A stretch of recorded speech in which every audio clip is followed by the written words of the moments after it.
এই কমিটিয়ে অসম চৰকাৰৰ বিভিন্ন ঠাইত বিভিন্ন বিভাগৰ জৰিয়তে উন্নয়নৰ কাম কৰিবৰ কাৰণে যিখিনি ফাণ্ড পঠায় সেইখিনি কাম কেনেকুৱা হৈছে সেইখিনি অলপ খবৰ ল'বৰ কাৰণে আহিছোঁ। আবিগামী এই কমিটিয়ে 8টা ডিপাৰ্টমেণ্ট চোৱা চিতা কৰোঁ। তাৰ ভিতৰে অবশ্যই আমি এইকেইদিন যিখিনি চাইছোঁ 6টা ডিপাৰ্টমেণ্টৰে কামবিলাক চাইছোঁ।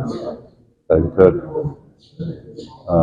পঞ্চায়তৰ কামান্ড বিভাগ, ওয়াটাৰ ৰিসোৰ্স, PWD বিল্ডিং, তাৰপিছত FADCL আৰু ফৰেষ্ট এইকেইটা ডিপাৰ্টমেণ্ট কেনেকুৱা কাম চলি আছে সেইখিনি আমি চোৱা চিতা কৰিছোঁ আৰু খবৰ লৈছোঁ।